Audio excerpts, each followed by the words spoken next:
எல்லாருக்கும் வணக்கங்க. இன்னைக்கு அனிதா குப்புசாமி யூடியூப் சேனலில் உங்களை எல்லாம் சந்திக்கிறதுல ரொம்ப ரொம்ப மகிழ்ச்சிங்க. நான் இன்னைக்கு மனதுக்கும் உடலுக்கும் ஆரோக்கியமான ஒரு சூப் சொல்லி தர போறேங்க. அது என்னது மனதுக்கும் உடலுக்கும்னு சொல்றீங்கன்னு நீங்க நினைப்பீங்க. ஒன்றும் இல்லைங்க, வல்லாரக்கீரை சூப் தான் செஞ்சு காமிக்க போறேன். வல்லாரக்கீரையில துவையல் கேள்விப்பட்டிருக்கோம் மேடம். அதில் வந்து குழம்புல இலை போட்டு செய்வாங்க, அது ஓகே ஃபைன். இல்லை அதில் பொடியும் செய்வாங்க, பரவாயில்ல. அது என்ன சூப்பு செய்வாங்களா அப்படின்னு நினைக்கிறீங்க? ஆமாங்க, வல்லாரக்கீரை சூப் பார்த்தீங்கன்னா நம்ம உடம்புக்கு ரொம்ப ரொம்ப நல்லது. நான் ஏற்கனவே வல்லாரக்கீரை துவையல் செஞ்சு காமிச்சதுல அதோடைய மருத்துவ குணங்கள் சொல்லியிருக்கேன். இருந்தால் கூட சுருக்கமாக நான் இதில் சொல்லிடுறேங்க. அதாவது வல்லாரக்கீரை வந்து நம்ம வயிற்று புண்ணுக்கு, வாய் புண்ணுக்கு, குடல் புண்ணுக்கு எல்லாம் ரொம்ப ரொம்ப நல்லது. அப்புறம் பார்த்தீங்கன்னா யூரினரி இன்ஃபெக்ஷன் இல்லை யூரினரி ப்ராப்ளம் ஏதாவது இருந்துச்சுன்னா அது கூட ரொம்ப ரொம்ப நல்லதுங்க. இதுக்கு வந்து சரஸ்வதின்னு இன்னொரு பேர் இருக்கு. அதாவது ஞாபக சக்தியை தூண்டக்கூடிய மூலிகைன்னு சொல்லுவாங்க. இதை வல்லாரக்கீரை கீரை வகைகளை சேர்ந்ததா இருந்தா கூட அது பார்த்தீங்கன்னா மூலிகையில பிரதானமாக சொல்லப்படுதுங்க. சரி, இப்போ அந்த வல்லாரக்கீரை சூப் செய்வதற்கு தேவையான பொருட்கள் என்னென்னு பார்த்துடலாங்க. பாருங்க, ஏற்கனவே நான் வல்லாரக்கீரையை உங்களுக்கு வல்லாரக்கீரை துவையல் செஞ்சதுல காமிச்சிருக்கேங்க. இங்க பாருங்க, நம்ம மூளை எந்த ஷேப்ல இருக்குமோ அந்த மாதிரி இருக்குங்க. எவ்வளவு அழகா இருக்குல்ல. இயல்பாகவே இயற்கையாகவே நமக்கு இயற்கையே உணர்த்துது என்ன சாப்பிட்டா எதுக்கு நல்லது அப்படின்னு, நம்ம உடல் உறுப்புகளுக்கு நல்லதுன்னு சொல்லிட்டு. அந்த வகையில வல்லாரக்கீரை நம் பிரெயின், அதாவது மூளை எந்த ஷேப்ல இருக்குமோ அந்த மாதிரி இருக்குங்க. இது வந்து கீரைக்காரமாட்ட சொல்லி வச்சிங்கன்னா தான் கிடைக்கும், ரொம்ப ரேர். ஆனா ஆத்தங்கரை குளத்தங்கரையில சர்வசாதாரண நீர்நிலைகள் எங்க இருக்கோ அங்க சர்வசாதாரணமாக முளைச்சிருக்குங்க. பொடியாக அறிந்த வல்லாரை கீரை 1 கப், அதாவது 1 பிடி இருந்தா போதும். பொடியாக அறிந்த பெரிய வெங்காயம் 1, பொடியாக அறிந்த இஞ்சி ஒரு சிறிய துண்டு, பொடியாக அறிந்த பூண்டு பற்கள் 4, கார்ன்ஃப்ளோர் 1/2 டீஸ்பூன், உப்பு தேவையான அளவு, எண்ணெய் தேவையான அளவு. வல்லாரைக்கீரை சூப் செய்வதற்கு தேவையான பொருள் எல்லாம் பார்த்தோம் இல்லையா? ரொம்ப குறைச்சலா இருக்குல்ல. இது வந்து உடம்புக்கு நல்லதுன்னு நினைச்சு குடிச்சுக்கணும் நம்ம. சரி, இப்போ இதன் செய்முறை பார்க்கலாங்க. நான் பாருங்க அடுப்புல ஒரு பேன் வச்சிருக்கேன். அதை பற்ற வச்சுக்கிறேங்க. சூடாகட்டும். இப்போ பேனில் நான் கொஞ்சம் நல்லெண்ணெய் சேர்த்துக்கிறேங்க. இது வந்து நல்லெண்ணெய் தான் சேர்க்கணுமான்னா உங்கள் விருப்பம் தான்.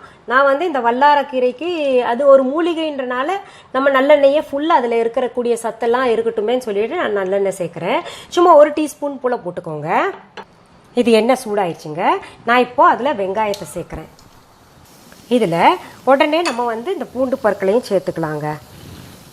ஏன்னா பூண்டு பல்லெல்லாம் அந்த வல்லாரக்கீரை சூப்புக்கு ரொம்ப நல்ல மணத்தை சேர்க்கக்கூடியது. அப்புறம் உடம்புக்கும் தெரியும் உங்களுக்கு கேஸ் ப்ராப்ளம் எல்லாம். இது மருத்துவ குணமுள்ள பொருள்களை தான் இதில் சேர்க்குறேன். அடுத்தது இஞ்சியையும் சேர்க்குறேங்க. இஞ்சி, பூண்டு, வெங்காயம் 3ஐயும் போட்டு நல்லா வதக்கணும். பாருங்க, அந்த வெங்காயம் நிறம் மாறி இருக்கு. ஓரளவுக்கு பச்சை வாசனையும் போயிடுச்சுங்க. உங்களுக்கு வதக்கும் போதே நல்லா தெரியும் பச்சை வாசனை போயிடுச்சா இல்லையான்னு. அடுத்தது நான் இந்த கீரையை சேர்க்குறேங்க.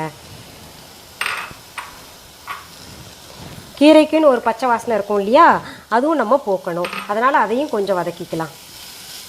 கீரை நல்லா சுண்டிருச்சுங்க. இப்போ கொஞ்சம் உப்பு சேர்த்துக்கலாம். அடுத்தது நம்ம இங்கே கார்ன்ஃப்ளவர் வச்சுருக்கோம் இல்லைங்க, அதில் கொஞ்சம் தண்ணி ஊற்றி அதை கரைச்சி வச்சுக்கலாங்க. 1 டேபிள் ஸ்பூன் அளவு ஊற்றிக்கலாம். கட்டி பிடிக்காமல் கரைச்சி வச்சுக்கணும். இதை அப்படியே தனியாக வச்சுக்கலாம். இப்போ அந்த கீரையில் கொஞ்சம் தண்ணி சேர்த்துக்கலாங்க. எவ்வளோ நமக்கு சூப் வேணுமோ அந்த அளவுக்கு தண்ணி சேர்த்துக்கணும். கிட்டத்தட்ட நான் சொன்ன அளவு வந்து 4 பேர் குடிக்கலாம் தாராளமாக. 4 to 6 பேர் வரைக்கும் கூட குடிக்கலாங்க. அதாவது நான் சொன்ன அளவு கீரையில் 4 to 6 பேர் குடிக்கிற அளவுக்கு நம்ம செஞ்சுக்கலாங்க. இப்போ இதை நல்லா கொதிக்க விடலாங்க. ஏன்னா கீரை வேகணும்ல. இப்போ 2 நிமிஷம் இது கொதிச்சு விடணுங்க. நம்ம கார்ன்ஃப்ளவர் வந்து கட்டி பிடிக்காம கரைச்சி வச்சிருக்கோம் இல்லையா, அதை இதில் சேர்த்துக்கலாங்க. கார்ன்ஃப்ளவர் வந்து ஆப்ஷன் தாங்க, சேர்க்கறது சேர்க்கலாம், இல்லாட்டி வேண்டான்னு நினைக்கிறவங்க அது விட்டுடலாம். ஏன்னா பொதுவாகவே சூப்புக்கு ஒரு கார்ன்ஃப்ளவர் வந்து சேர்த்தா ஒரு சுவை நல்லா இருக்கும் பொதுவாகவே இல்லையா, அதுக்காக நான் வந்து கார்ன்ஃப்ளவர் சேர்த்துருக்கேன். அது கெடுதலான்னு கேட்காதீங்க உடனே, அதெல்லாம் கெடுதல் கிடையாது கார்ன்ஃப்ளவர்லாம். திரும்பவும் கொதிக்க விடணுங்க. அந்த கார்ன்ஃப்ளவருக்குன்னு ஒரு பச்சை வாசனை இருக்கும் இல்லையா, அது போகணும். இதில் இருக்கிற வெங்காயம் பூண்டெல்லாம் சின்ன சின்ன துண்டா இருக்குல்ல, அது பிள்ளைங்க சாப்பிடாது அப்படின்னு நீங்கள் ஃபீல் பண்ணிங்கன்னா எல்லாத்தையும் நீங்கள் அரைச்சிக்கோங்க. நல்லா கொதிக்குது பாருங்க, நல்ல மனம் வருதுங்க. உண்மையாலுமே இது பார்த்தீங்கன்னா வல்லாரக்கீரை சூப்புன்னே சொல்ல முடியாது. நீங்கள் சாப்பிட்டு பாருங்க ஒரு முறை, அவ்வளோ டேஸ்ட்டாக இருக்குங்க. இறக்குற பக்குவம் வந்துருச்சுங்க, இறக்கிடலாம். இந்த மிளகுத்தூள் இந்த சூப்பில் எல்லாத்துலேயும் தூவி விட்டுறக்கூடாது. நீங்கள் எப்போ இந்த சூப் குடிக்கணும்னு விரும்புகிறீங்களோ அப்போ அந்த மிளகுத்தூள் மேலாக தூவி குடிக்கணும். இங்கே பாருங்கள், ஆல்மோஸ்ட் நம்ம வெஜிடபிள் சூப் எல்லாம் குடிப்போம் இல்லையா கடையில், அந்த மாதிரி இருக்குது. டெக்ஸ்சரும் அந்த மாதிரி இருக்குது, மனமும் அதே மாதிரி தான் இருக்குது. இப்போ நம்ம இந்த கப்பில் என்ன பண்ணணும், தேவையான அளவு மிளகு சேர்த்துக்கணும். இப்போ பிள்ளைங்க ஸ்கூல்லேருந்து வர்றாங்க, இல்லை உங்கள் ஹஸ்பண்ட் ஆஃபீஸ்லேருந்து வர்றாரு, இல்லை நீங்களே குடிக்கணும்னு விரும்புகிறீங்கன்னா என்ன பண்ணணும்னா அந்த சூப்பை சூடு பண்ணிங்க. அந்த நேரத்தில் இல்லை ஃப்ரெஷ்ஷாக பண்ணி சாப்பிட்டா இன்னும் நல்லது. இல்லை முன்னாடியே நேரம் எல்லாம் செஞ்சு வச்சிட்டோம் அப்படின்னு நினச்சிங்கன்னா சூப்பை சூடு பண்ணிட்டுங்க. அதில் குடிக்கிறப்ப நம்ம மிளகு மேலாக தூவிக்கலாம். முன்னாடியே போட்டு வச்சோம்னா கசந்துருங்க.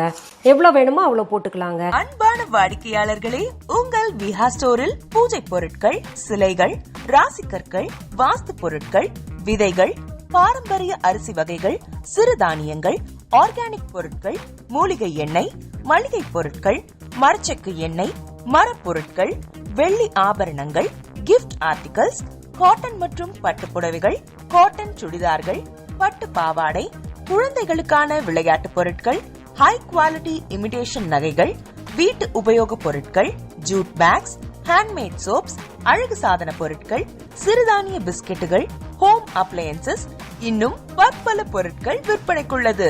விஹா ப்ராடக்ட்களை நீங்கள் வாங்க விரும்பினால் அது எங்களுடைய viha.online வெப்சைட் மற்றும் சென்னை ராஜா அண்ணாமலைபுரத்தில் உள்ள எங்கள் விஹா ஸ்டோரில் மட்டுமே கிடைக்கும் என்பதை தெரிவித்துக் கொள்கிறோம்.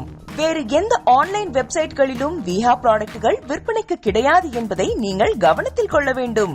எங்கள் விஹா ஸ்டோரின் விலாசத்தை கண்டறிய கூகுள் மேப்ஸில் விஹா ஸ்டோர் என்று டைப் செய்தால் வழியை கண்டறியலாம். www.viha.online வெப்சைட்டிலும் விஹா ஸ்டோரின் அட்ரஸ் உள்ளது.